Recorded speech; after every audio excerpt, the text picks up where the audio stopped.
नमस्कार गोपाल रंजन जी। मित्रों,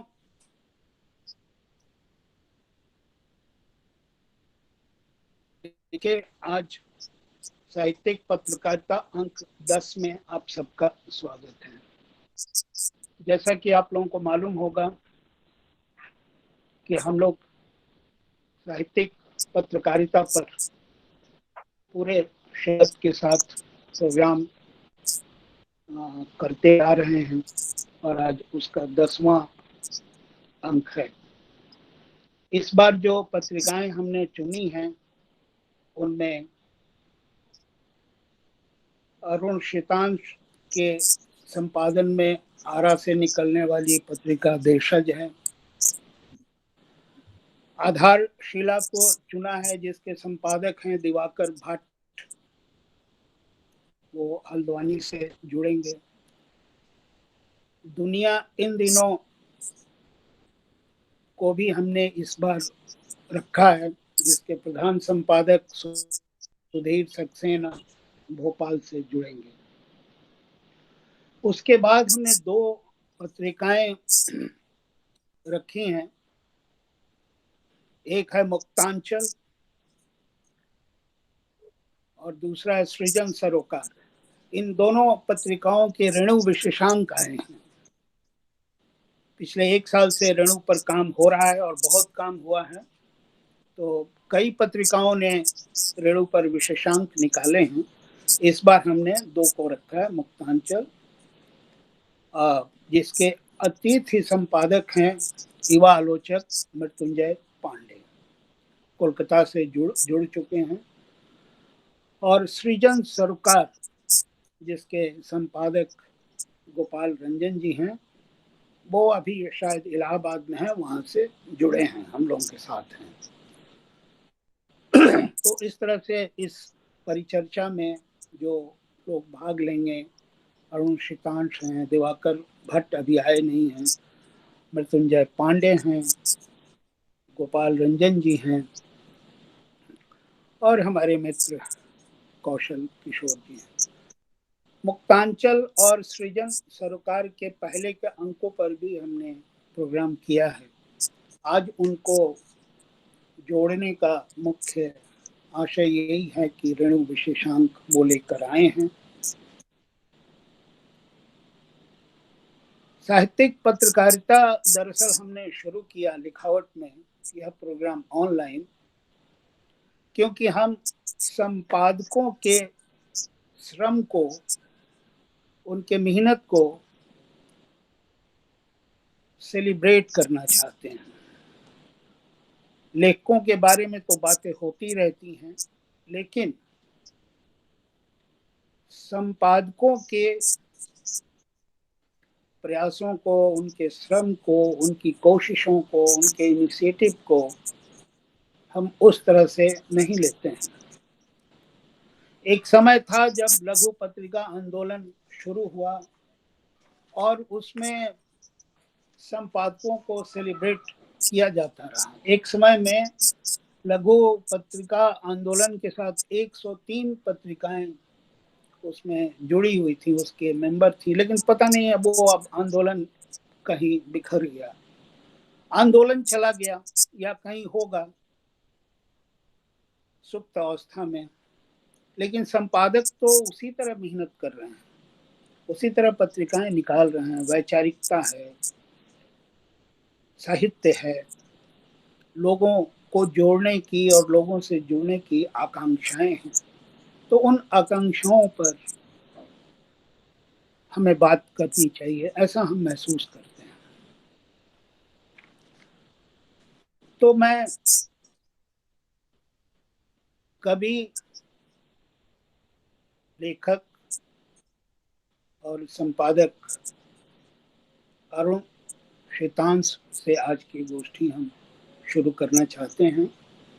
हम चाहेंगे कि वो देशज के बारे में, देशज की यात्रा के बारे में, अपनी दृष्टि के बारे में, पत्रिका निकालने की उनकी क्या दृष्टि है, उनको क्या क्या कठिनाइयों का सामना करना पड़ता है, इसके बारे में अरुण जी जो आरा से जुड़े हैं हमें अपनी बात हमसे साझा करेंगे। अरुण जी। नमस्ते आप सभी मित्रों का। मेरी आवाज तो जा रही होगी अब। बिल्कुल बिल्कुल बिल्कुल। सबसे पहले मैं ये बताना चाहता हूँ कि आरा जो है एक गांव का शहर है और मेरा जो घर है वो गया जिला में पड़ता है। मेरे पिताजी यहाँ सर्विस कर रहे थे आप भोजपुर आरा में, तो मुझे यहाँ आकर रहना पड़ा नौकरी के चलते, और मेरी भी नौकरी यहीं पर लगी। तो यह गांव का शहर है आरा। हम लोग ज्योग्राफी से मैं ज्योग्राफी से एमए पीएचडी किया हूँ। तो एक उसमें शब्द आता है रर्बन। अर्बन और रूरल मिलाकर के रर्बन शब्द होता है। तो आरा को मैं एक रर्बन के रूप में लेता हूँ। जैसा कि अरुण कमल जी कहते हैं पटना के बारे में कि पटना भी एक गांव का शहर है, तो मेरा भी मानना है कि आरा जो है ये गांव का शहर है, क्योंकि गांव का वातावरण और कुछ सुविधाएं जैसी जो चीजें होती हैं छोटी छोटी वो सब चीजें हैं। अब उन गांव का एक विकसित जो रूप है, वैसे विकसित रूप में उपस्थित होकर के और साहित्यिक पत्रकारिता करना एक बहुत ही दुष्कर और क्लिष्ट काम है। आप सबको मालूम होगा कि हिंदी के नायकों में एक सदल मिश्र जी यहीं के रहने वाले थे। इवन निराला जी अपनी पत्रिका श्री पूजन सहाय जी को यहाँ बाल हिंदी पुस्तकालय में भेजा करते थे। यहाँ की नागरिक प्रचारणी सभागार है, जो देश में कुछ नागरिक प्रचारणी सभागार है उसमें एक आरा में भी उपस्थित है। मैं लगभग 85-84 में आरा आया था अपना जिला छोड़ करके। तब से मैं रेगुलर यहाँ रह रहा हूँ और पटना यूनिवर्सिटी में मेरी पढ़ाई लिखाई हुई। तो एक वातावरण जो है वो चंद्रभूषण तिवारी जी के समय में जब वो वाम पत्रिका निकालते थे, उसके 3 अंक निकले जिसकी चर्चा बराबर लोग करते हैं, हम भी करते हैं। उसके 3 अंक बहुत दमदार निकले, जिसमें आलोक धनवा जैसे कवि और बहुत सारे कवि छपे और उनकी एक पहचान बनी, आइडेंटिटी बनी। उसके बाद कुछ समय के बाद हमारी तो मुलाकात कई बार थी चंद्रभूषण तिवारी जी से। फिर यहाँ पर तमाम मित्र लोग जैसे अनंत कुमार सिंह जनपथ पत्रिका, उस समय चरपोखरी में रहते थे, गांव में बैंक की नौकरी करते थे, वहां से निकालते थे। वहां जहां मैं रहता था जिस महाराजा हता में, वहां पे एक साहित्यिक माहौल था। वहां प्रोफेसर नीरज सिंह और अनंत कुमार सिंह, निलय उपाध्याय, जितेंद्र कुमार जी उस समय यहाँ नहीं थे, बाद में वो आ रहा है। और इस तरह से पूरा एक माहौल था साहित्य का। चंद्रेश्वर जी, ये सब लोग पढ़ते थे लिखते थे, हम उस बीच में एक श्रोता के रूप में उपस्थित होते थे, या कुछ अपनी बातें रखते थे या कुछ कविताएं सुनाते थे। कुछ दिनों के बाद यहाँ मिथिलेश्वर जी ने वो जनपथ के बाद मित्र पत्रिका, जनपथ अभी निकल रही है, और मिथिलेश्वर जी ने मित्र पत्रिका की शुरुआत की। उसके भी 3-4 अंक आए, अब नहीं आ रहा है। फिर कुमार वीरेंद्र ने रूप पत्रिका निकाली, शायद 2 अंक उसके आए। 2007 में हमने देशज पत्रिका की शुरुआत की, और 2007 से यह रेगुलर नहीं हो पाया। धीरे धीरे वो कहीं ना कहीं किसी कारणों से, किन्हीं कारणों से रुकता रहा और आता रहा।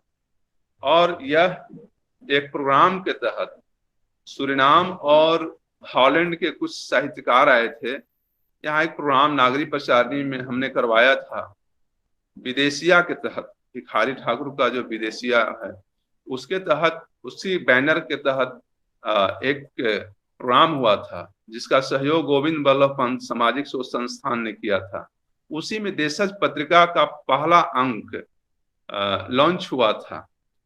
वो ये पत्रिका है देशज का पहला अंक, और यह जनवरी 2007 में आया था। इसका लोकार्पण 17/1/2007 को हुआ था। सूरीनाम के एक प्रसिद्ध साहित्यकार हैं जीत नारायण जी, उन्होंने ही किया था। और हॉलैंड के मोतीलाल मांडे और ध्रुव ननकू, बद्री नारायण जी और रविन्द्रनाथ राय, नीरज सिंह, ये तमाम लोग इस पत्रिका का ये पहला अंक है। और यही एक अंक बचा हुआ है मेरे पास दिखाने के लिए। तो इस तरह से अब तक का 2007 से 2020 तक, यानी 21 तक, 20 में भी निकला लेकिन रिप्रिंट कराना पड़ा देशज को, और जनवरी 21 में भी रिप्रिंट करा करके और यह अंक निकालना पड़ा। देशज का 10 अंक अब तक आ चुके हैं। इस बीच में देशज के स्त्री विशेषांक, और आप सबों को मालूम होगा कि वागर्थ का एक अंक आया था लॉन्ग 90s को लेकर के। उसके विरोध में नहीं मैं कह सकता हूं, लेकिन उसके समकक्ष बहुत सारे जो आसपास के 90 दशक के कवि जो रहे हैं, उसके बाद जो हमारी पीढ़ी आई थी, जिसमें जितेंद्र श्रीवास्तव से लेकर के अशोक पांडे, अरुण देव, ऐसे तमाम लोग हैं, नाम याद नहीं कर पा रहा हूं, उनका एक अंक मैंने निकाला था और वो काफी चर्चा में हुआ, लगभग कविता यात्रा के नाम से। यह अंक 2014 में मैंने प्रस्तुत किया था, निकाला था, जिसमें अंजू शर्मा, संतोष अलेक्स, अशोक सिंह, भरत प्रसाद जी, सुमन कुमार सिंह, अरुण देव, बसंत त्रिपाठी, निर्मला पुतुल, आशीष त्रिपाठी, श्रीश कुमार मौर्य, विवेक निराला, पंकज चतुर्वेदी, रविकांत, ये सारे कवि इस अंक में छपे। यह अंक 9 है 2014। और फिर यह कुमार नयन पर अंक विशेषांक अभी निकला है, देशज का विशेषांक निकला है देशज का, जो 2020 के नवंबर में आया था और फिर 21 में रिप्रिंट कराना पड़ा। तो इस तरह से एक यात्रा जो है देशज की चलती रही।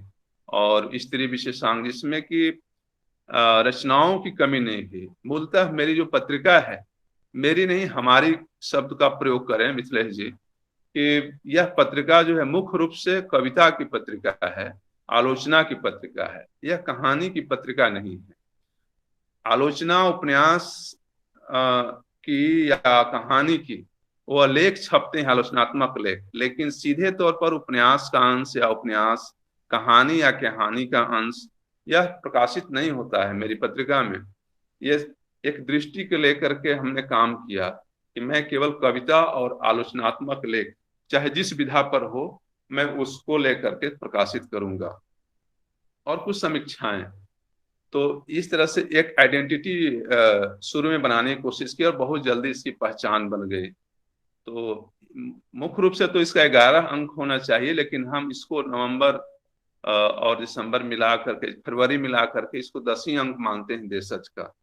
जिसमें कि आपको जानकारी होनी चाहिए आप सबों के कि इस अंक में लगभग ए विदाक्षण, रमणिका गुप्ता जी, आलोक धनमा जी, रंजना श्रीवास्तव, आभा बोधिसत्व, नीलेश रघुवंशी से बद्री नारायण, शरद सिंह और मीराकांत, ये सारे लेख रचनाएं जो हैं और कविताएं जो है, रमेश चंद्र शाह, गिरीश मिश्र, रमेश दवे, केदारनाथ सिंह, ब्रजकुमार पांडे, उदय प्रकाश, संजीव कुमार अंबुज, भगवती प्रसाद द्विवेदी, चंद्रेश्वर जी, और इस तरह से तमाम लोगों को मैंने छापा है और सब ने सहयोग किया है। तो बड़े बड़े लेखक, बड़े या छोटे शब्द का प्रयोग नहीं किया, एक रचनाकार जो हैं वो उन्होंने सहयोग किया। सबसे ज्यादा रचनात्मक सहयोग हमको वेणुगोपाल जी साउथ इंडिया से करते रहे, और वो लेख बराबर देते रहे, और उनसे हमारी बातचीत बराबर होती थी। ये नहीं समझते थे कि कौन सी पत्रिका है, क्या है, कैसे, हमको जानते थे वो एक रचनाकार के तौर पर, और बहुत खुश होते थे कि आरा एक ऊर्जस्वी जगह है जहाँ साहित्यकारों का एक गढ़ है। अभी कुछ देर पहले किशोर जी से बातचीत हो रही थी, अभी हमारे लाइन पे जुड़े हुए हैं, तो आरा के बारे में बातचीत हुई। अभी यहाँ रामनिहाल गुंजन जी हैं, बड़े आलोचक हमारे शहर के। तो आने वाले समय में जो है देशज का हम अंक चाहते हैं कि दलित और किसान अंक केंद्रित हो। लेकिन सबसे बड़ी दिक्कत है मिथिलेश जी कि जैसी कि सारी पत्रिकाओं के साथ होती है, मेरे साथ भी वो प्रॉब्लम है कि यह अंक, एक अंक निकालने में लगभग लगभग अगर 500 प्रति हम छपवाते हैं तो 40,000 रुपये के लगभग खर्च होते हैं। 40,000 रुपये जुटाने में मेरे पास कोई विज्ञापन का कोई खाका नहीं है। मैं विद्यालयों में, कॉलेजों में दौड़ता हूँ, उसका कोई लिमिटेशन नहीं है कि वो 1,000 देगा कि 2,000 देगा या 500 देगा। मैं दुकानदारों से भी, जैसे भीख मांगा जाता है, अगर 300 रुपया भी देता है तो उतना स्पेस देकर के उसका विज्ञापन छाप देता हूँ, 300-200 रुपया भी ले लेता हूँ।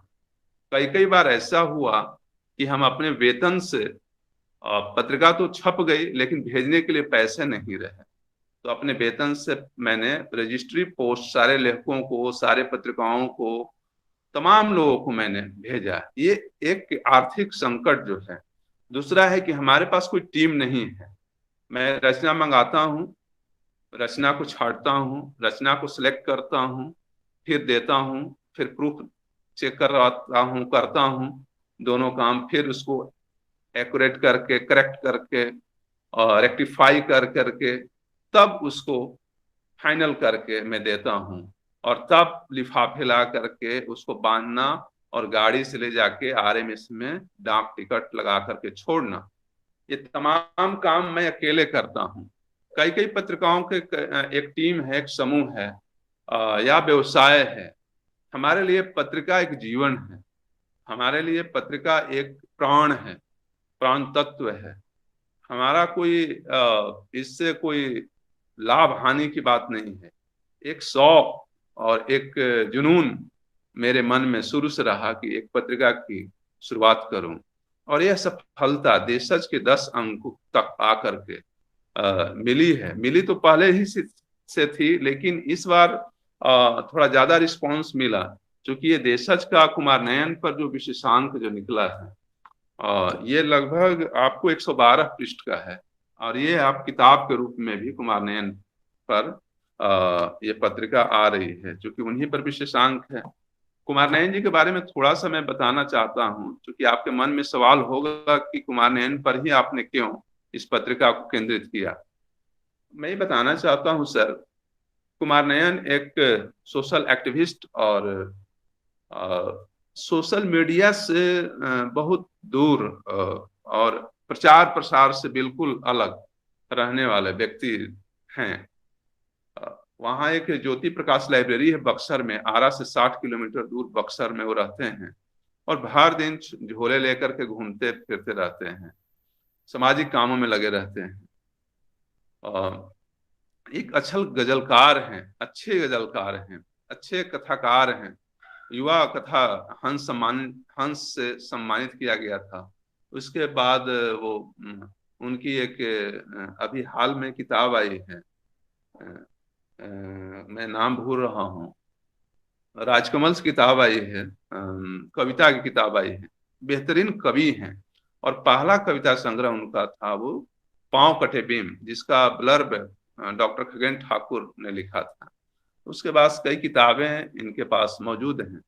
तो एक नवे दशक के बहुत चर्चित और सोशल मीडिया से काफी दूर ये व्यक्ति हैं, और अपने प्रचार प्रसार से बिल्कुल दूर रहते हैं। तो मुझे लगा कि ऐसे व्यक्ति जो अपने को बाहर रखा हुआ है, और इनको थोड़ा इस पर हाईलाइट करना चाहिए, हमारा कर्तव्य है, फर्ज है। तो अब मैंने इन पर केंद्रित किया इस अंक को, और इसकी अच्छी रिस्पांस मिली, तो मुझे बहुत खुशी हुई।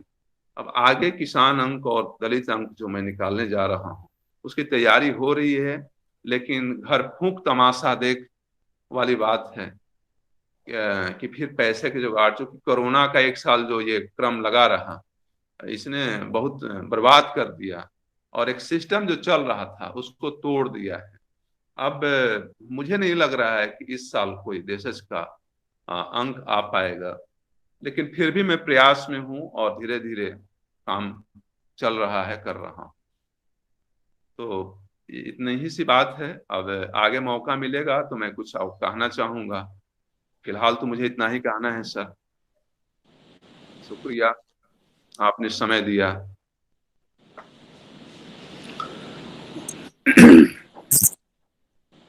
शुक्रिया अरुण जी। इसमें मैंने कोई समय नहीं दिया, ये तो इस पर हमें बात करना ही चाहिए। आप लेखक हैं, कवि हैं, और इस पत्रिका का संपादन करते हैं। और जैसा आपने बताया कि लेखों के चुनाव से लेकर के और पोस्ट ऑफिस तक भेजने का काम अकेले करते हैं, तो हम महसूस कर सकते हैं कि ये कितना बड़ा काम आप करते हैं और उसको अंजाम देते हैं। आर्थिक संकट भी अपनी जगह पर है, लेकिन उसके साथ एक फीलिंग भी है कि पत्रिका जीवन है। और सचमुच पत्रिका जीवन है, क्योंकि लघु पत्रिकाएं लोकतांत्रिक चेतना की वाहक भी हैं।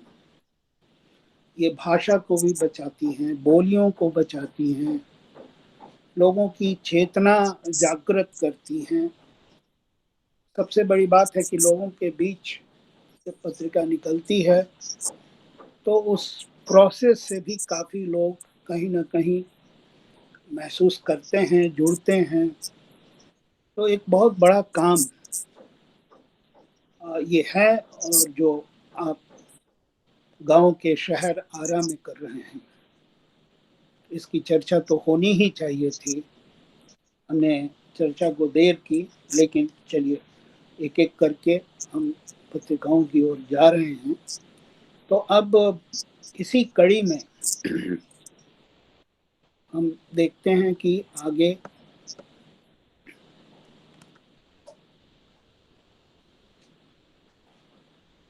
दिवाकर भट्ट आधारशिला के संपादक और दुनिया इन दिनों के प्रधान संपादक अभी तक आए नहीं हैं। तो हम लोग चलते हैं रेणु विशेष पर जो पत्रिकाएं हैं। तो हम सबसे पहले मुक्तांचल को लेते हैं, जिसकी संपादक है मीरा सिन्हा, और ये पत्रिका कोलकाता से निकलती है। इस पर हम लोग पहले भी बात कर चुके हैं, लेकिन चूंकि ये अंक रेणु पर है और इसके अतिथि संपादक हमारे मित्र युवा आलोचक मृत्युंजय पांडे हैं, तो हम उनसे सुनते हैं कि आखिर उनकी क्या दृष्टि है इस विशेषांक को लेकर के। रेणु विशेषांक बहुत सारी पत्रिकाएं आई हैं, तो वो कैसे उन पत्रिकाओं से यह पत्रिका अलग होती है, इनके लेखकों से कैसा सहयोग मिला, ये तमाम बातें हम लोग मृत्युंजय से सुनते हैं। और क्योंकि मृत्युंजय हम सब लोगों में सबसे युवा हैं, तो मैं इनके बारे में थोड़ा सा बोलना चाहूँगा। एक तो मैं ये बताना चाहूँगा कि मृत्युंजय मेरे जिले से आते हैं। वो उनको शायद पता नहीं होगा, तो ये गोपालगंज दिगवा दुबौली इत्यादि हैं, और उनके बगल में ही मेरा भी गांव है डुमरिया घाट, और मृत्युंजय ने सुना होगा। मृत्युंजय को देवी विशंकर अवस्थी सम्मान 2018 में मिला था, जो कि आलोचना के लिए बहुत प्रतिष्ठित सम्मान है। और इनकी कई कविताएं, कई किताबें अब तक प्रकाशित हो चुकी है, जैसे कवि जितेंद्र श्रीवास्तव, कहानी से संवाद, कहानी का अलक्षित प्रदेश, रेणुका भारत, इसी पर उनको देवी शंकर सम्मान मिला था। कविता के सम्मुख, साहित्य समय और आलोचना, केदारनाथ सिंह का दूसरा घर इत्यादि। तो मैं अब मृत्युंजय को आमंत्रित करता हूं कि वो अपने संपादन दृष्टि और अपनी कठिनाइयां जो संपादन करते समय हुई हम लोगों से साझा करें।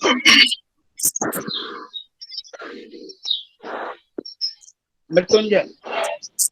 हाँ सर, आवाज आ रही है? म्यूट कर लें। हाँ, आ रही है।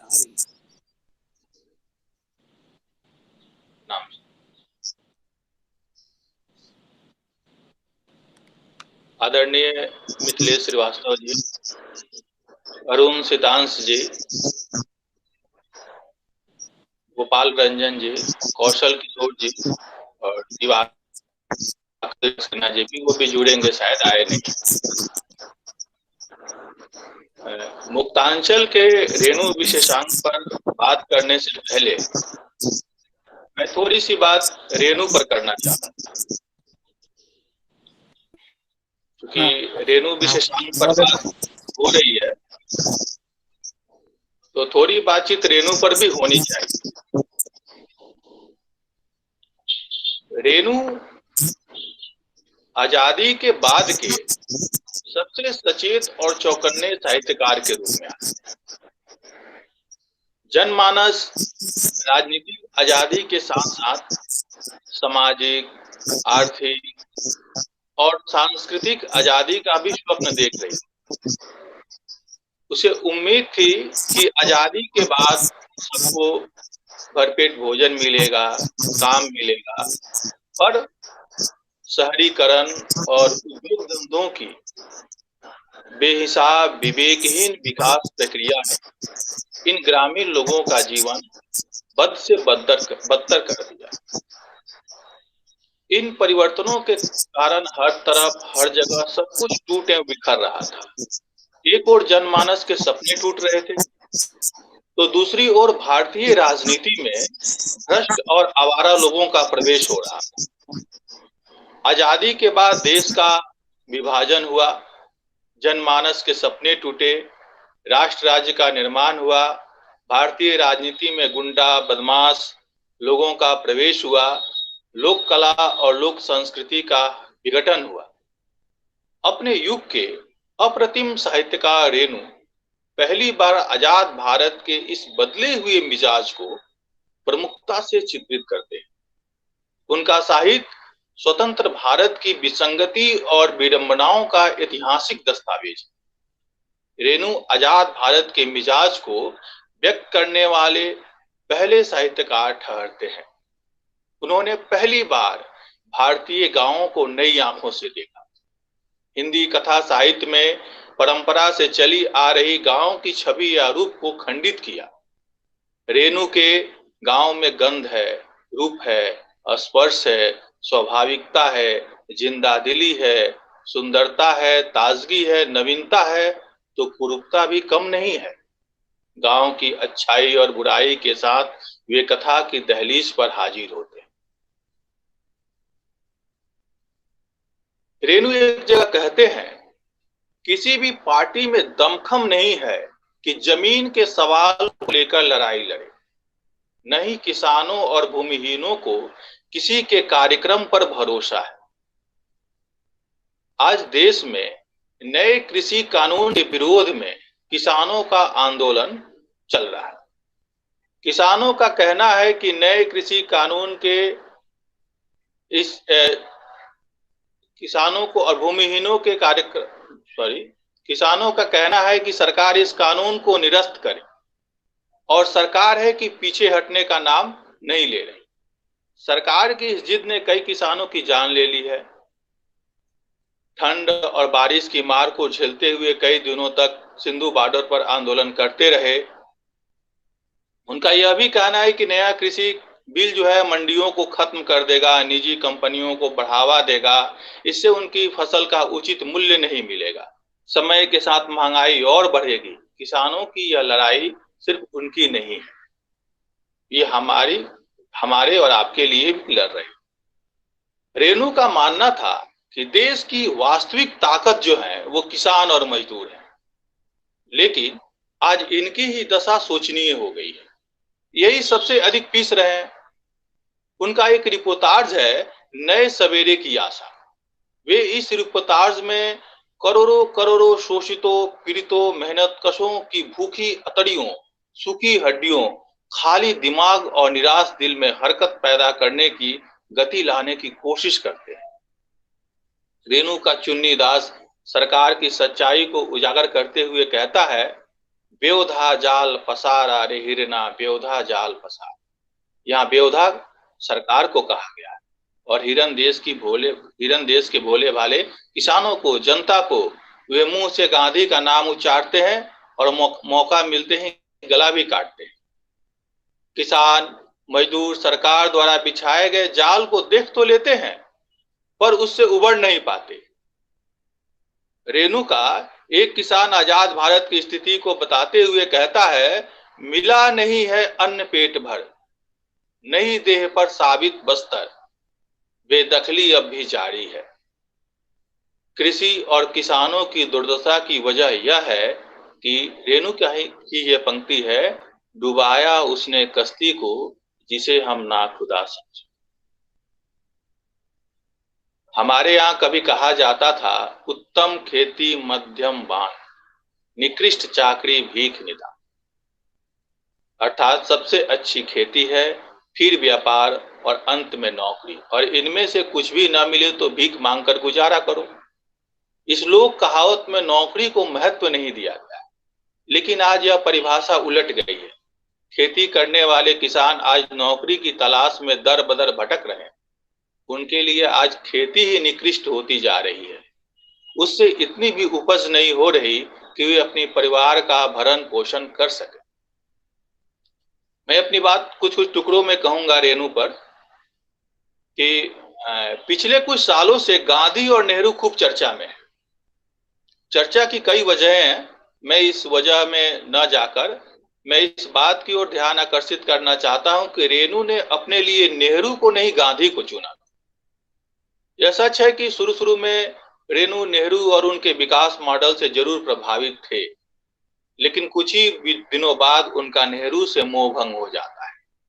मैला आंचल के प्रथम खंड में, यह 2 खंडों में उपन्यास है, तो प्रथम खंड में आजादी से जुड़ी जनमानस की उम्मीदों और सपनों को दिखाया गया है। उन्हें उम्मीद है कि आजादी के बाद सिर्फ कमाने वाला ही खाएगा।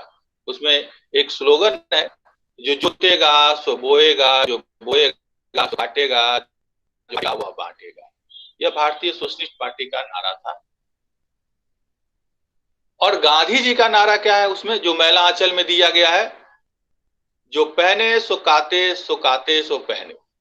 यानी रेणु का स्वप्न जो है वो गांधी के स्वप्न से अलग नहीं है।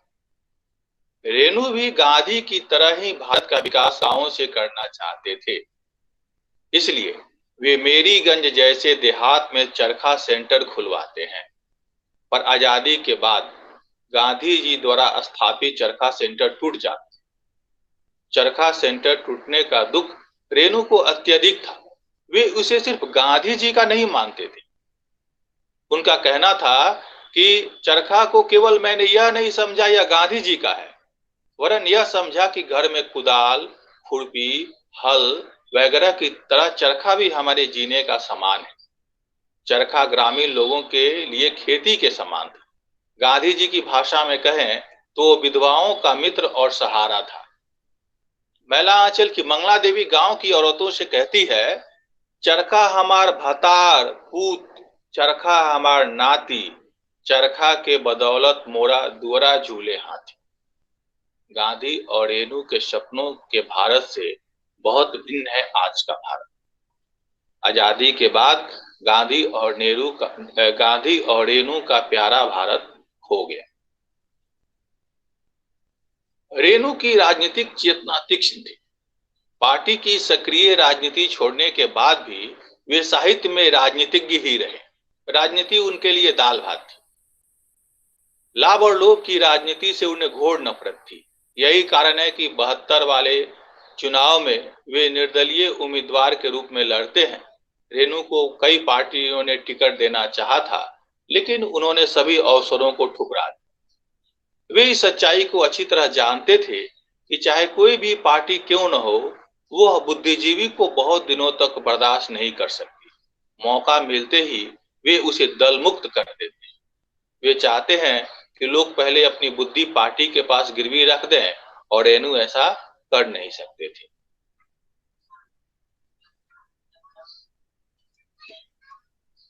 रेणु के लिए नैतिकता बड़ी चीज है।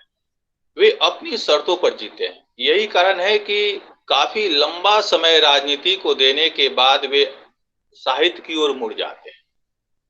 52 तक वे सक्रिय राजनीति करते हैं। इस बीच वे कुछ कहानियां और रिपोर्टाज भी लिखते हैं। सक्रिय राजनीति छोड़ने के बाद ही वे मैला आंचल जैसा उपन्यास लिख पाते हैं। लेकिन यह भी सच है कि उनकी रचनाओं का खाद पानी यहीं से मिलता है। इसी राजनीतिक अनुभव को वे अपनी रचनाओं में उतारते रहे। राजनीति करते हुए उन्होंने किसानों की लड़ाइयां लड़ी और कई मजदूर आंदोलनों में भी भाग लिया। उनका यह राजनीतिक रूप उनकी रचनाओं में प्रमुखता से दिखता है। हम सब जानते हैं रेणु चुनाव में हार गए थे। उन्हें हारना ही था। जिस उद्देश्य को लेकर वे राजनीति के मैदान में उतरे थे, उसकी अब कोई कीमत नहीं रह गई। वे चुनाव में न तो गाली गलौज करते हैं और न ही अपने प्रतिद्वंदी को नीचा दिखाते हैं। वे जनता को रामचरितमानस की चौपाइयां गाकर संबोधित करते हैं। वे लोगों को कबीर, गाली, मीर, दिनकर, शमशेर, अज्ञे, रघुवीर सहाय, पंत आदि कवियों की भाषा में संबोधित करते हैं। भला ऐसा आदमी राजनीति में क्या करेगा? रेणु लाठी, पैसा और जाति नामक विकृतियों से लड़कर चुनाव जीतना चाहते थे। वे बुलेट का जवाब बैलेट से देना चाहते थे, लेकिन ऐसा कुछ नहीं हुआ। चुनाव में खड़ा होने से पहले उन्होंने लोगों की राय भी ली थी, लेकिन चुनाव हार गए।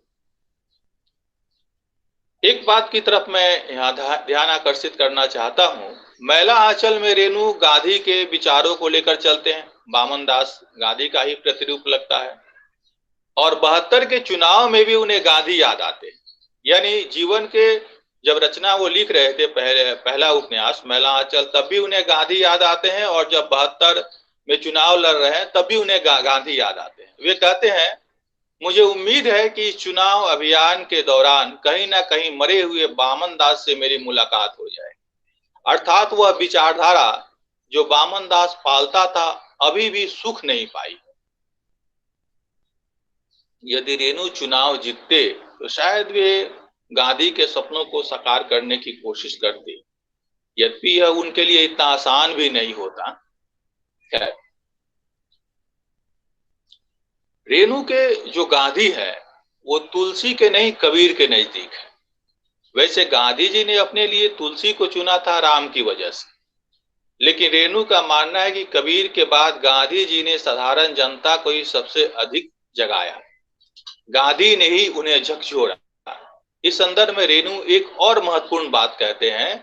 गांधी जी के जो भी गीत बनते थे, गांधी जी के नाम पर, उसमें सीख चाहे गांधी जी की होती थी, पर उस पर जो गीत उस समय बनते थे उसकी तर्ज वही होती थी, शब्दावली भी वही जो कबीर से लाई जाती थी। रेणु इस बात पर बल देते हैं कि भारतवर्ष के संदर्भ में गांधी की व्याख्या कबीर के संदर्भ में ही हो सकती है। रेणु जीवन के अंत तक गांधी जी के साथ खड़े रहते हैं। उनके गांधी लोक में रच बस गए हैं। रेणु के लोग उन्हें अपने बीच का मानते हैं। अब थोड़ी सी बात, काफी चर्चा होती है रेणु और प्रेमचंद को लेकर, तो एकदम थोड़ी सी संक्षेप में कि 1936 में प्रेमचंद की मृत्यु होती है और उसके एक दशक बाद 45 में कहानी और रिपोर्टाज की दुनिया में रेणु का आगमन होता है। 36 और 45 औपनिवेशिक भारत का समय है। परिवर्तन या सुधार की दृष्टि से बहुत कुछ बदलाव आ गया होगा इसकी हम कल्पना नहीं कर सकते। हाँ, इतना तो हो ही गया था कि कांग्रेस पूर्ण स्वराज के लिए सक्रिय भूमिका में आ गई थी और कांग्रेस मंत्रिमंडल का गठन हो चुका था। 1921 में जन्मे रेणु प्रेमचंद से कभी मिले नहीं थे, लेकिन वे प्रेमचंद को जानते जरूर थे, उनसे भली भांति परिचित थे। 36 में प्रेमचंद की जब मृत्यु हुई तब रेणु ने उन पर एक लंबी कविता लिखी। यह कविता इस बात का प्रमाण है कि किशोर रेणु के मन में प्रेमचंद के लिए क्या भाव। रेणु प्रेमचंद को मानते थे, लेकिन प्रेमचंद को इस बात का थोड़ा भी इल्म नहीं होगा कि उनकी मृत्यु के मात्र 2 दशक के अंदर ही कोई उनके औपन्यासिक ढांचे को तोड़कर रख देगा। एक 33 वर्ष के युवक को उनकी परंपरा का लेखक माना है। होने को तो प्रेमचंद को यह भी नहीं पता होगा कि वही यानी प्रेमचंद रेणु के लिए काल बन जाए। प्रगतिशील आलोचक इस बात को स्वीकार नहीं कर पाए कि एक 33 वर्ष के नवयुवक ने प्रेमचंद का स्थान ले लिया है। प्रगतिशील आलोचना की यह सबसे बड़ी भूल थी। आज भी प्रगतिशील आलोचक रेणु का नाम खुलकर नहीं लेते हैं। इसके 3 कारण हैं। पहला, रेणु को प्रगतिशील लेखक संघ के पहले अध्यक्ष प्रेमचंद की परंपरा में देखना। दूसरा, रेणु की जिस रचना को प्रेमचंद की परंपरा में देखा गया उसमें रेणु ने कम्युनिस्ट पार्टी की चुटकी ली है, यानी महिला आंचल में उन्होंने कम्युनिस्ट पार्टी की चुटकी ली है, उसकी असलियत को उजागर किया है। और तीसरी बात, हम जानते हैं कि मार्क्सवादी लेखक कांग्रेस को मानते हैं और रेणु ने महिला आंचल में कांग्रेस की भी जमकर खबर ली। उन्होंने यह दिखाया है कि कैसे आजादी के बाद भ्रष्ट और अनैतिक लोगों को कांग्रेस की सदस्यता दी गई। सिर्फ सदस्यता ही नहीं दी गई, उन्हें ऊंचे पद भी दिए गए। कांग्रेस के ही लोग गांधीवादी बामन दास की हत्या कर देते हैं। यह बात कुछ लेखकों पर नागवार गुजरी। इसी कारण प्रगतिशील लेखकों ने रेणु के महत्व को स्वीकार नहीं किया। और सबसे बड़ी बात जिसकी तरफ रेणु ने भी संकेत किया है कि बात होने लगी सीधे प्रेमचंद के बाद रेणु की, यानी बीच में कोई आ नहीं रहा था। अब लोगों को लगा कि बात तो सीधे अब प्रेमचंद से रेणु की हो रही है, बीच में कोई आता नहीं है प्रेमचंद के बाद रेणु। ये भी इस चीज को भी वे स्वीकार नहीं कर पा रहे थे। ये कुछ मुझे लगता है ये कारण है जिसकी वजह से अभी भी मतलब प्रगतिशील आलोचक जो हैं वो खुलकर रेणु के महत्व को स्वीकार नहीं कर पाते हैं। पर अब थोड़ी सी बात मैं उनके कहानियों पर करना चाहता हूं। एक तो है कि रेणु के यहाँ शिल्प की नवीनता दिखती है। उनकी कहानियों में शिल्प को समझने के लिए उनकी 3 बिंदिया कहानी सबसे ज्यादा सहायक सिद्ध होती है। यह तो है ठुमरी की कथा, लेकिन इसके सहारे रेणु के कथा शिल्प को भली भांति जाना जा सकता है। जिस प्रकार ठुमरी में मुख्य नाद के साथ एक सहायक नाद होता है, उसी प्रकार रेणु की कहानियों में मुख्य कथा के साथ एक सहायक कथा भी चलती रहती है। रेणु की कहानियों को खोलने के लिए इस सहायक कथा को पकड़ना बेहद जरूरी है। बिना इस सहायक कथा को आप रेणु को नहीं जान सकते। जैसे लाल पान की बेगम की मुख्य कथा के साथ सर्वे की कथा सहायक कथा है। रसप्रिया और मृदंगिया की मुख्य कथा के साथ लोक संस्कृति का विघटन सहायक कथा है। हीरामन और हीराबाई की प्रेम कथा के साथ महुआ और नौटंकी की जिंदगी की कथा सहायक कथा है। ऐसे तमाम उदाहरण हैं। आप देखेंगे मुख्य कथा जितनी ही सशक्त सहायक कथा है, यह सहायक कथा ही मुख्य कथा का द्वार है। इसलिए रेणु को पढ़ते हुए इन बातों पर विशेष ध्यान रखा जाना चाहिए। रेणु ने अपनी शैली के द्वारा अनेक कठिन और असंभव लगने वाली चीजों को संभव कर दिखाया।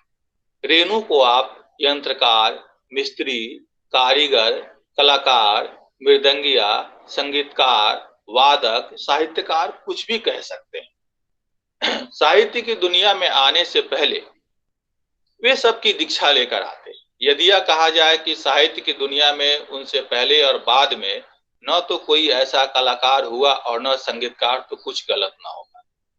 रेणु हमेशा अपने मन में उत्पन्न होने वाले सहायक नादों का विश्लेषण करते रहे। एक और महत्वपूर्ण बात, मेरी नजर में रेणु हिंदी के इकलौते ऐसे साहित्यकार हैं जिन्होंने डॉट डॉट डॉट का सर्वाधिक प्रयोग किया है, 3 बिंदियों का। यह डॉट डॉट डॉट अनायास नहीं आया है। ऐसा भी नहीं है कि रेणु कुछ कहना चाहते हो और उन्हें कुछ सूझ ना रहा हो तो डॉट डॉट डॉट दे दिए। दरअसल डॉट डॉट डॉट उनकी रचनाओं के अंदर की वह खिड़की है जिसके भीतर प्रकाश फैला हुआ है। एक तरह से यह डॉट डॉट डॉट मूल कथा का सहायक नाद है। इसे नजरअंदाज करके आगे नहीं बढ़ा जा सकता। इसके सहारे कथा के प्रसंगों और मुहूर्तों को आसानी से रूपायित किया जा सकता है। इस डॉट डॉट डॉट के संबंध में रेणु का कहना है, उनकी ही पंक्ति है, कोट, आधुनिक कथा साहित्य में एक वर्ग डॉटवादियों का भी है, डॉट डॉट डॉट अब तक उठा नहीं है, किंतु प्रश्न किसी भी दिन उठ सकता है कि ऐसी डॉटमयी रचनाओं के रचयिताओं के दिमाग में सिर्फ डॉट ही डॉट तो नहीं, दिमाग की जगह मछली के असंख्य अंडों की थैली तो नहीं। साधारण पाठक अधिकांश ऐसी बिंदी बूटेदार रचनाओं को भली नजर से नहीं देखते। साधारण पाठक पर ध्यान दीजिएगा, सारी किताब में पृष्ठ और पंक्ति में यत्र तत्र सरसों के दाने की तरह बिखरी हुई बिंदियों के बाहुल्य से पाठकों की आंखें किरकिराने लगती है। रेणु ने यह बात मैला आंचल की टीका टिप्पणी के बाद कही। जाहिर है, जिसे मैला आंचल का महत्व समझ में न आया हो वह डॉट डॉट को बेकार की ही चीज समझेगा। उन आलोचकों से पहले रेणु अपने डॉट डॉट की खुद ही आलोचना कर देते। रेणु जिस साधारण पाठक की बात कर रहे हैं वे हिंदी के आलोचक। इन आलोचकों को वे विशेष नहीं साधारण ही मानते हैं। वे आलोचक जिन्हें कुछ अलग देखते ही आंखों में किरकिरी होने लगती, मन में एक भय समा जाता है। अब हम बात करते हैं मुक्तांचल के अंक पर। 4 मार्च 21 को रेणु का 100 वर्ष पूरा हो गया है। पिछले 1 साल से देश भर में तरह तरह से रेणु को याद किया गया है और अभी भी यह सिलसिला थमा नहीं है। रेणु के जन्मोत्सव को इतना भव्य रूप देने में विमल कुमार जी का अप्रतिम योगदान है। यदि यह कहा जाए कि विमल जी ने रेणु का एक माहौल तैयार किया रेणु में, तो कुछ गलत ना होगा। शारीरिक अस्वस्थता के बावजूद वे पिछले 1 साल से इस कार्य में लगे हुए हैं। अब तक रेणु पर 11 पत्रिकाओं के विशेषांक आ चुके हैं। विमल जी की माने तो अभी और 4 पत्रिकाओं के अंक आने बाकी हैं। यानी रेणु पर कुल 15 पत्रिकाओं ने विशेषांक निकाले। यह अपने आप में बहुत बड़ी बात है। मेरी नजर में 1 साल के अंदर या किसी लेखक के जन्मोत्सव के अवसर पर, शताब्दी वर्ष के अवसर पर इतनी पत्रिकाओं के अंक नहीं आए। अब बड़ा और महत्वपूर्ण प्रश्न यह है, इन सभी पत्रिकाओं में मुक्तांचल कहां ठहरता है? और मैं यह भी ईमानदारी से स्वीकार करता हूं कि मैंने सिर्फ 6-7 पत्रिकाओं के अंक देखे अभी तक, लेकिन विमल जी की नजर से सभी पत्रिकाएं गुजरी हैं और उनकी माने तो इसमें मुक्तांचल कुछ अलग है। इसके अलग होने की खास वजह यह है कि इसमें रेणु को समग्रता में समेटने की कोशिश की गई। इसमें रेणु के कथेतर साहित्य को प्रमुखता से महत्व दिया गया है, जो रेणु का एक विशेष माने महत्व का हिस्सा है, उसे हम नजरअंदाज नहीं कर सकते। उसमें जैसे उनके कथेतर साहित्य की सारी चीजें, रिपोर्टाज, व्यंग, कविता, नाटक, आत्मसंस्मरण, पत्र, रिपोर्ट, टिप्पणियां, इसके संस्मरण, निबंध और साक्षात्कार आदि पर विधिवत रूप से आलेख शामिल किया गया है। 266 पेज की पत्रिका को 6 भागों में बांटा गया है। सबसे पहले आलोचक गोपेश्वर सिंह जी का संस्मरण है। वो विद्यार्थी जीवन में रेणु जी से कैसे वो देखते थे, रेणु जी को कैसे मिलते थे, वो तमाम बातें उसमें शामिल की गई। उसके बाद विमर्श का वो हिस्सा है जिसमें पांडे शशि भूषण सितांशु, सुरेंद्र नारायण यादव, विद्या सिन्हा, इतिहासकार हितेंद्र पटेल, सदन झा और प्रियंकर पालीवाल के आलेख शामिल। तीसरा भाग उपन्यास का वह हिस्सा है जिसमें रेणु के सभी उपन्यासों पर आलेख शामिल है। इसमें विजय बहादुर सिंह, ऋषिकेश सुलभ, उषा किरण खान, तरसेम गुजराल, अरुण होता, ईतू सिंह और मणिभूषण पांडे के आलेख शामिल हैं। चौथा भाग कहानीकार रेणु पर है। इसमें मैनेजर पांडे, प्रेम कुमार मणि, रोहिणी अग्रवाल, नीरज खरे, पंकज साहा, संजय कुमार सिंह, रीता चौधरी और एकता मंडल के आलेख। पांचवें भाग में रेणु की 6 कहानियों पर 6 आलोचकों के आलेख हैं, जैसे जितेंद्र श्रीवास्तव, अरविंद कुमार, नलिन रंजन सिंह, अजय वर्मा, निशांत और विनय मिश्र। छठे भाग में जो रेणु का कथेतर साहित्य का भाग है, इसमें भारत यायावर, पंकज मित्र, अनिल त्रिपाठी, प्रज्ञा, डॉक्टर सुनीता दिल्ली से, सुनीता साव, चैन सिंह मीणा, शिव कुमार यादव, शिप्रा श्रीवास्तव और आनंद श्रीवास्तव के आलेख शामिल। मुक्तांचल का यह 29वां अंक है। इसके पहले मैंने किसी पत्रिका का कोई अंक संपादित नहीं किया है। अब पुस्तकें संपादित की हैं, लेकिन पत्रिका का यह मेरा पहला अनुभव था और मेरे लिए ये काफी चुनौतीपूर्ण भी था कि मैं इस अंक को कैसा बना पाता हूँ। लेकिन खुशी की बात यह है कि मैंने जिनसे भी आग्रह किया आलेख के लिए, सबने सहर्ष स्वीकार किया और भरपूर सहयोग मिला मुझे लेखकों का, और समय पर सभी ने आलेख दिए। लेकिन पत्रिका अभी थोड़ी सी छपने में विलंब हो गई। इसकी वजह है कि जो अरुण जी बता रहे थे, अर्थ की कमी। मीरा जी इसे अपने पैसे से निकालती हैं, कोई विज्ञापन नहीं, कुछ नहीं। और पहली बार यह था कि मुक्तांचल का इतना मोटा अंक होने जा रहा था, 266 पेज की पत्रिका, वो भी बड़े आकार की पत्रिका है। तो अर्थ के इंतजाम में थोड़ा विलंब हो गया। वैसे पत्रिका छप गई है, आ गई है। अब मैं भी मतलब साहित्य के दहलीज पर रेणु की भाषा में कहूँ तो खड़ा हूँ। अंक कैसा बन पाया है इसका निर्णय तो पाठक ही करेंगे। मैं अपनी बात को यहीं समाप्त करते हुए लिखावट और आदरणीय मिथिलेश जी के प्रति आभार व्यक्त करता हूँ। धन्यवाद।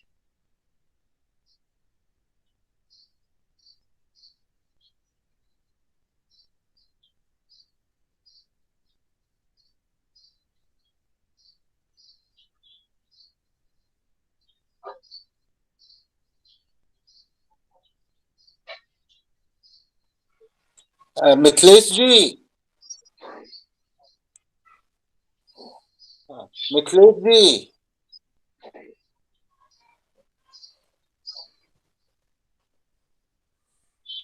कहाँ? लग रहा है कोई समस्या हो रही है। हाँ, लगता है तकनीकी कोई समस्या है। हाँ,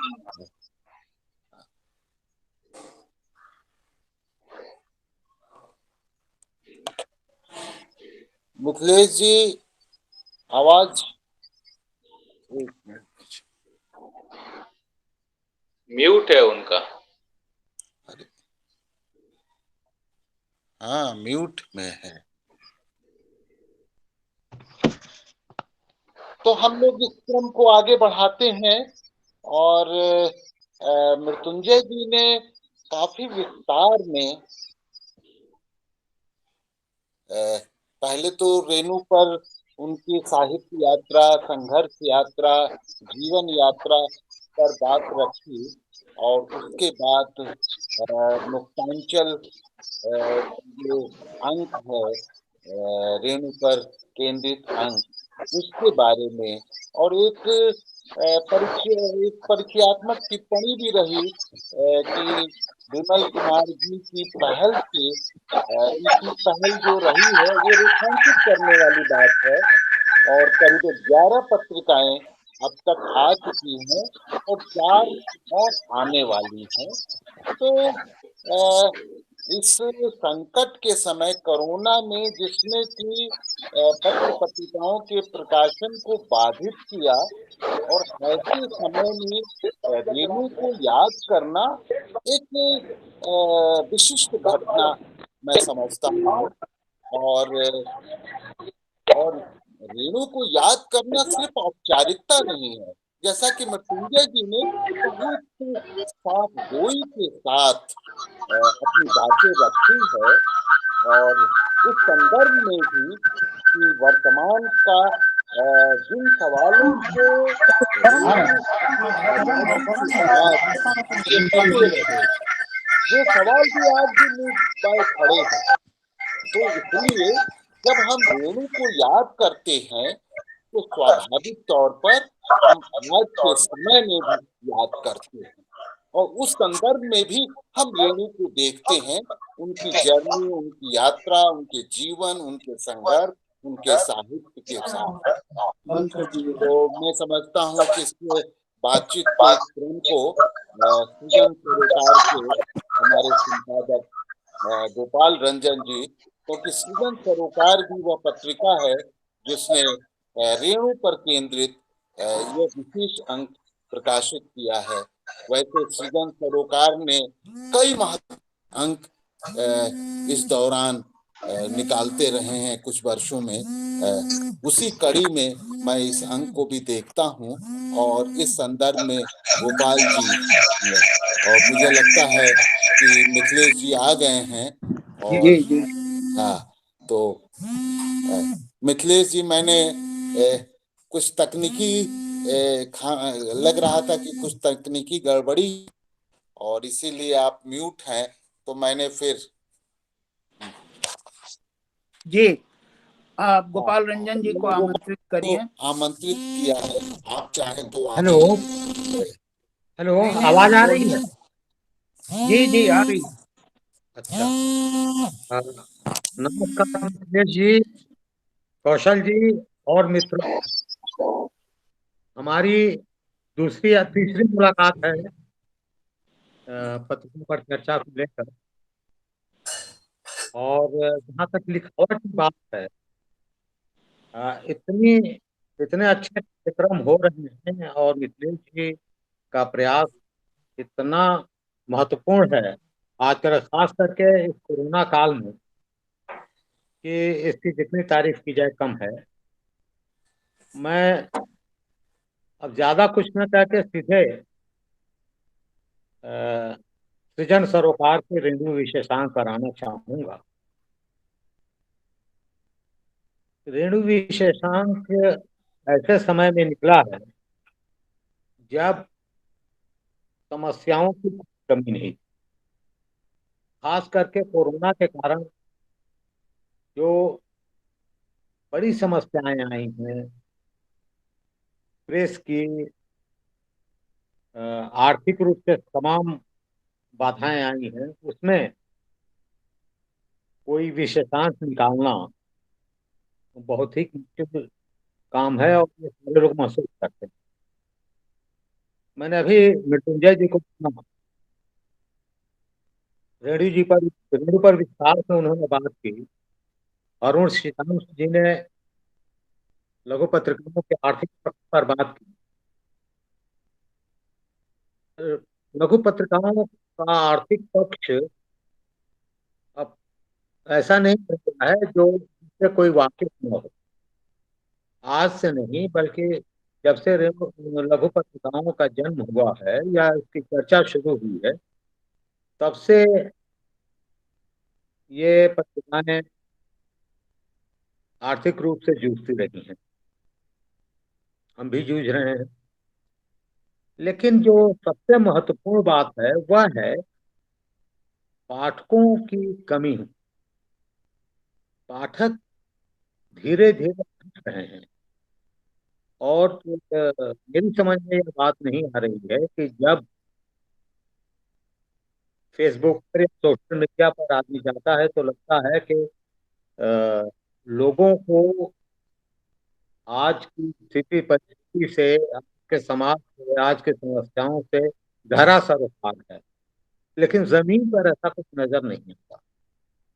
यदि जमीन पर नजर आता तो लोग पढ़ते, जानने की कोशिश करते। यहाँ तक कि अखबारों के प्रति भी लोगों की जो प्रतिक्रिया है वो निराशाजनक। साहित्य के प्रति तो, और साहित्यिक पत्रिकाओं के प्रति तो सामान्य तौर पे वही प्रतिक्रिया रही है जो समकालीन कविताओं के प्रति आम जनता की या आम पाठक की रही है। बड़ा मुश्किल है लोगों से संपर्क कर अच्छे लेखकों को छापना और उसको छाप करके और सामान्य लोगों तक पहुंचाना। खैर वो समस्याएं हैं और उस पर विस्तार से बहुत सारी बातें होती रही हैं। मिथिलेश जी ने लघु पत्रिका आंदोलन की बात की। लघु पत्रिका आंदोलन, कुछ लोग जैसे पल्लव वगैरह बात करते हैं, लेकिन उस पर कोई सार्थक सार्थक काम अभी हो नहीं पा रहा है। और महसूस करता हूँ कि लघु पत्रिकाओं के बारे में या उस आंदोलन के बारे में कुछ सार्थक रूप से काम किया जाना चाहिए। क्योंकि हम जैसे आज जो किसान आंदोलन की बात कर रहे हैं, और से बहुत सारे आंदोलन हैं, बहुत सारी चीजें हैं। वैचारिक धरातल पर हम बहुत सारी चीजों की बात करते हैं। लेकिन उन सारी चीजों को जो लोग कहना चाहते हैं दूर दूर तक पहुंचाने की जिम्मेदारी लघु पत्रिकाओं पर ही होती है। क्योंकि सोशल मीडिया पर या अखबारों में आप वैचारिक रूप से किसी चीज को बहुत विस्तार से नहीं कर सकते, और न ही आप उसको सख्त और प्रभावी रूप से प्रस्तुत कर सकते हैं। इसलिए भी लघु पत्रिकाओं की बहुत ज्यादा जरूरत है। अब मैं रेणु विशेषण की बात करना चाहूंगा। मैं जिस गांव का रहने वाला हूँ उसमें मैं जब भी जाता रहा हूँ उस गाँव में, तो मुझे रेणु का मेला आंचल या प्रतिपद कथा या और सब जो भी उनका लेखन है, जो भी उपन्यास है, जो भी कहानियां हैं, वो याद आती रही है। क्योंकि मुझे अपने गांव में ही मेला आंचल दिखाई पड़ता। और वो अब निश्चित रूप से सड़कें बन गई हैं, टीवी आ गई है, अ, लोग थोड़ा आधुनिक सोच के हो गए हैं, धोती की जगह पैंट शर्ट आ गई है। लेकिन धरातल पर आप देखिए तो गांव वही गांव है, वही मानसिकता है, वही सोच है। आज भी वहीं पर नहीं चल सकती है। तो उस जगह पर, उस धरातल पर, उस जमीन पर देखने के लिए बहुत जरूरी है कि आप रेणु को गहराई से देखें। और मैंने यह महसूस किया तो मित्रों से, संपादक मंडल से बात की और लगा कि नहीं, मुझे भी रेणु को पढ़ना चाहिए विस्तार से। बहुत अपेक्षाओं के साथ मैंने इसकी शुरुआत की। लोगों ने सहयोग भी किया। लेकिन धीरे धीरे मुझे लगा कि अ, अच्छी रचनाएं, अच्छी समीक्षाएं, अच्छे लेख प्राप्त करना इतना आसान नहीं। एक तो तमाम पत्रिकाओं ने रेडियो सूचकांक निकालने की घोषणा कर दी थी। तो शायद ही कोई लेखक हो जो पहले से लिखने में सख्त न रहा हो किसी न किसी पत्रिका के लिए। और फिर उसमें टकराव के बहुत ज्यादा चांसेस थे। तो ये इन सारी चीजों को लेते हुए भी मैंने बड़ा सहयोग मिला लोगों का। और जैसे मैं ये कहना चाहूंगा, भारत यायावर ने जो रेणु जीवनी पर काम कर रहे हैं, रेणु की जीवनी का एक दिया। पी रवि जी का एक मुक्त पथ का कहानीकार रेणु, राम निहाल गुंजन जिनका जिक्र अभी अरुण सुशांत ने किया है, यथार्थवादी कथा साहित्य का संदर्भ और रेणु, अरुण होता ने रेणु होने का अर्थ, शिवनारायण ने रेणु कथा दर्शन और उसकी आंचलिकता, प्रोफेसर कृष्ण लाल ने संगतिया पर, महिला आचार्य पर दो लेख हमने, एक मुश्ताक अली का, एक अर्जुन कुमार का दिया है, और नीरज खरे ने तीसरी कदम उस मारे गए गुरखान, बहुत सार्थक एक आलेख दिया हमको।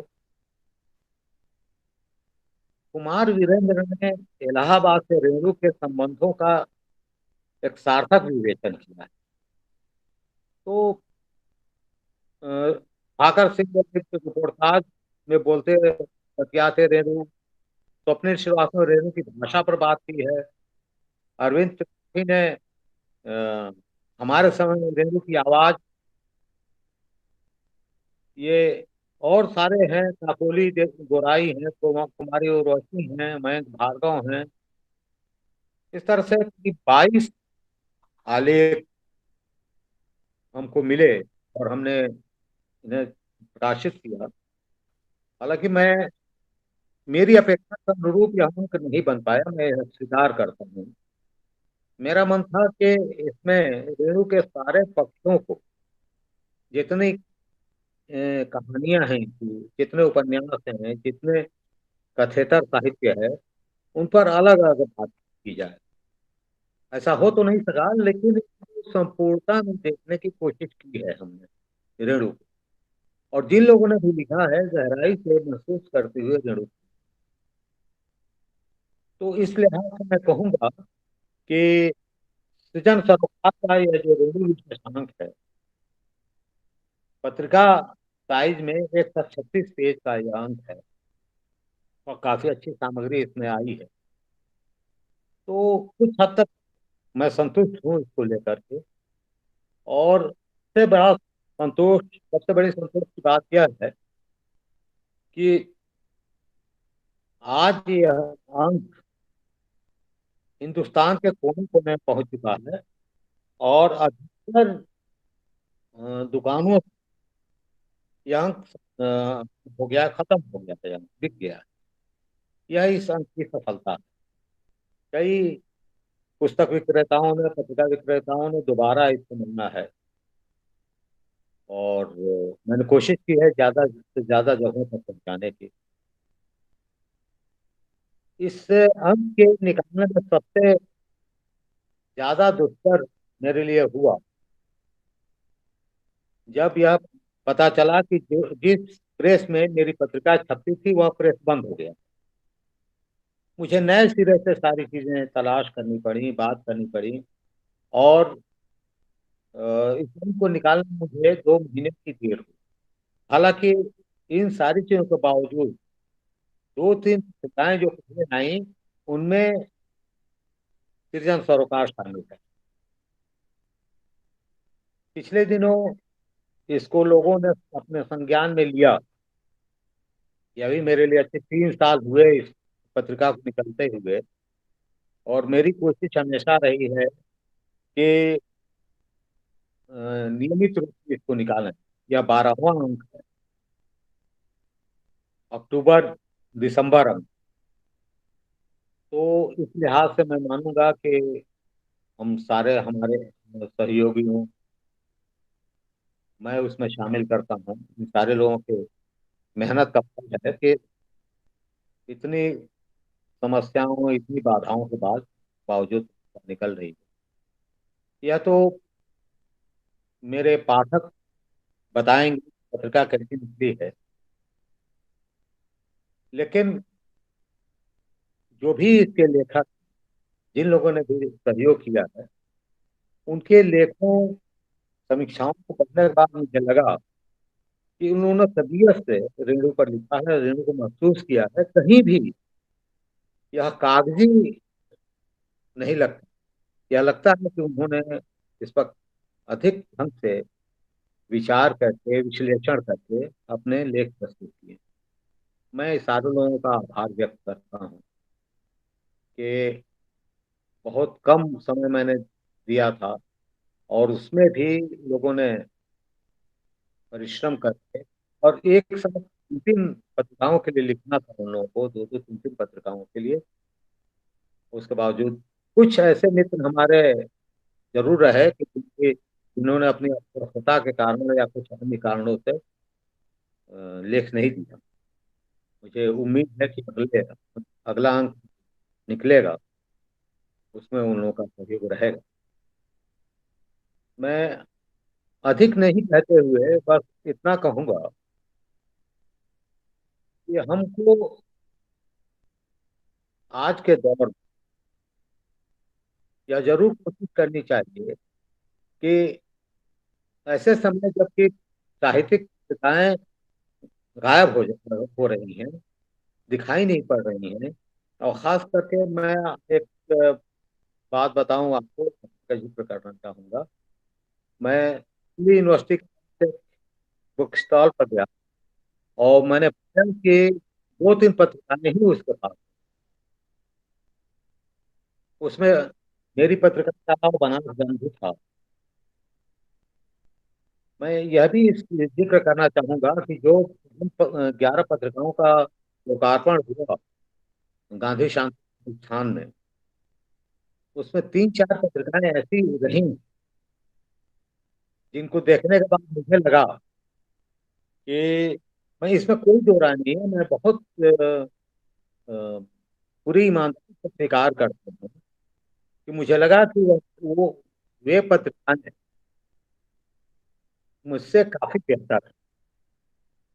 यह अलग बात है कि उन सारी पत्रिकाओं के ज्यादातर पत्रिकाओं का, अधिकतर पत्रिकाओं के जो संपादक थे वो अतिथि थे।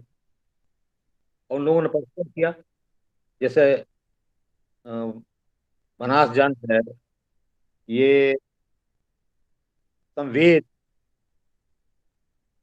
प्रयाग पत्र, ये जो संजय पांडे का मुक्तांचल,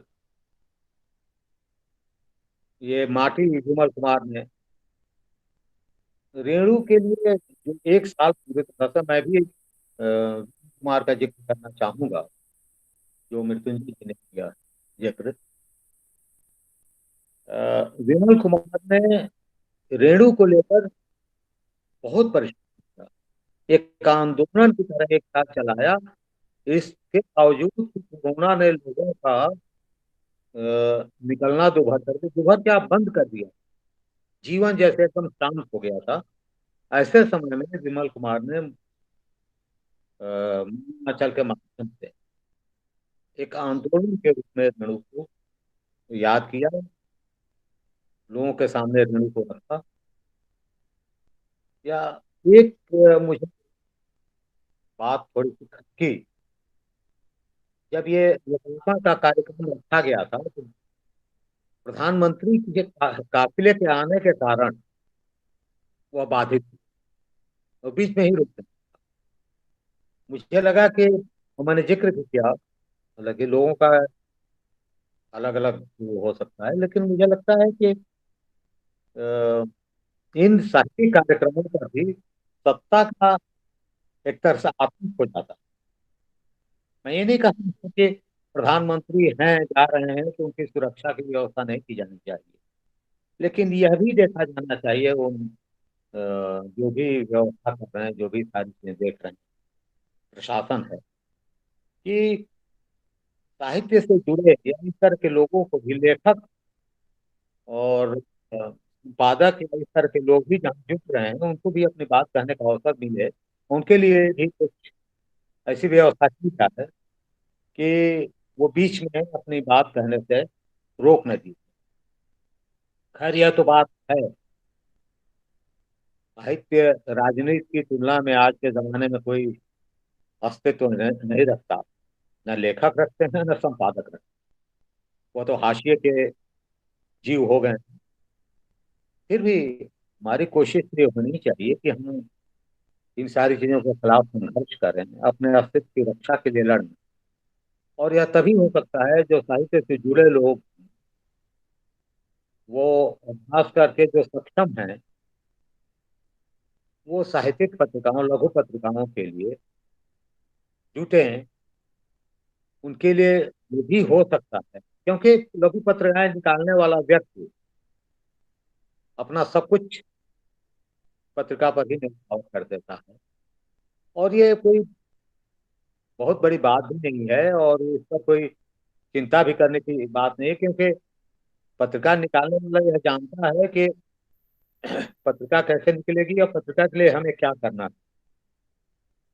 तो इसके लिए उनको लेकर के बहुत चिंता भी नहीं की जानी चाहिए, और ना सहानुभूति प्रदर्शित करनी चाहिए।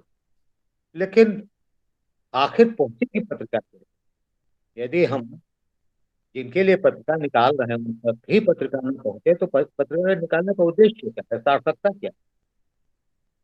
तो मैं यह रेणु शशांक के माध्यम से यह अवसर है कि अपील करना चाहूंगा कि लोग थोड़ा जागरूक और अपनी बातें कहने के लिए उनके पास यही एक मंच बचा है, तो इसका भी इस्तेमाल करें।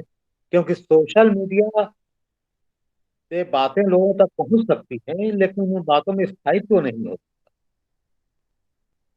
मैं अपनी बात यही समाप्त करते हुए आगे के अंक की बात जरूर थोड़ा सा जिक्र करना चाहूंगा। नया अंक आने वाला है जिसको मैंने संयुक्तांक किया है, उसमें मिथिलेश श्रीवास्तव जी की भी कविताएं हैं, और हमारी कोशिश है कि उसमें भी अपनी बात कायदे से कही जा सके। फिर हमने एक योजना बनाई है ममता कालिया पर एक विशेषांक निकालने की। देखिए मैं कितना सफल होता हूँ, लेकिन मेरा प्रयास तो जारी रहेगा, और आगे के लिए योजना बना रहा हूँ। इतनी सफलता मिलती है, मैं किस हद तक सफल हो पाता हूँ इन सारी स्थितियों को झेलते हुए।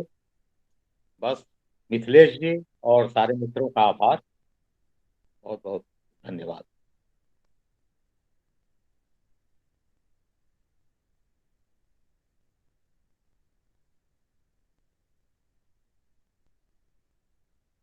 मिथिलेश जी।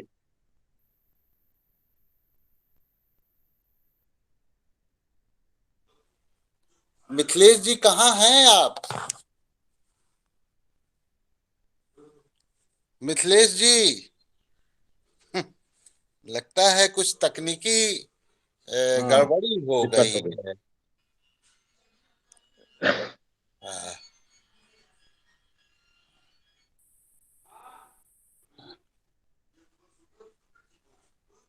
तो मैं ही इसको, हाँ हाँ आ हाँ, गए मिथिलेश जी, आ गए आ गए आ गए।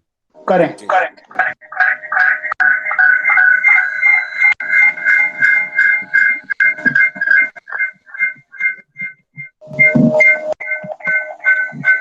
मिथिलेश जी,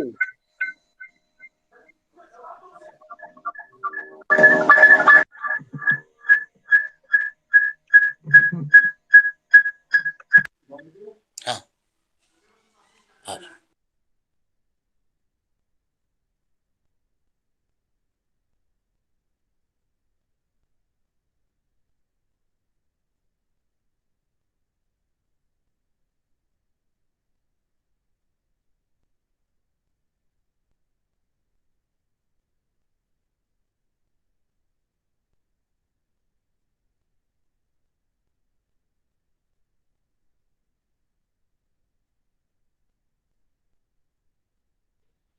कौशल सर ध्यान दीजिए, कार्यक्रम को आगे बढ़ाइए, डिस्कनेक्ट हो गए हैं। कौशल किशोर सर।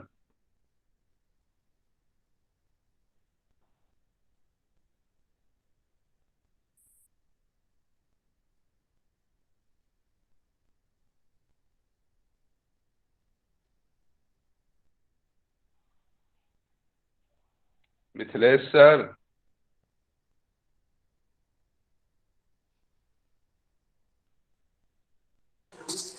कौशल सर। हाँ हाँ हाँ, मैं आ गया। दरअसल मेरे यहाँ भी एक पड़ोसी आ गए थे, हाँ, उन्हें क्या पता कि मैं हम लोग लाइव किसी कार्यक्रम में जुड़े हुए हैं। और पहले तो मिलना जुलना बाधित था, लेकिन अब लोग आने जाने लगे हैं। हाँ, तो वही मैं 1 मिनट के लिए चला गया था। तो इस मुझे लगता है कार्यक्रम को कि आगे बढ़ाइए। हाँ हाँ, तो अ, आज ये है लिखावट का साहित्यिक पत्रकारिता को लेकर के जो हम लोग कार्यक्रम संचालित कर रहे हैं, यह उसका 10वां अंक रहा। और आज हम लोग जी चाहते थे कि आधारशिला और दुनिया इन दिनों के संपादक भी हमारे साथ जुड़ते, लेकिन हो सकता है कि किसी तकनीकी खराबी की वजह से या किसी अन्य कारण से वे नहीं जुड़ पाए।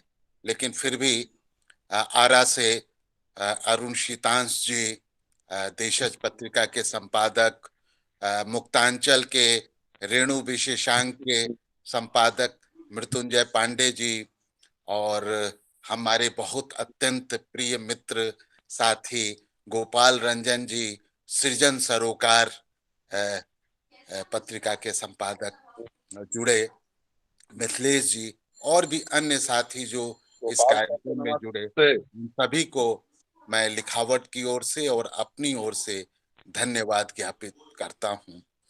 दूसरी बात ये जरूर कहना चाहूंगा, जैसा अरुण शीतांश जी ने कहा कि इन पत्रिकाओं को, लघु पत्रिकाओं को, साहित्यिक पत्रिकाओं को निकालना एक जिद, जुनून की तरह है।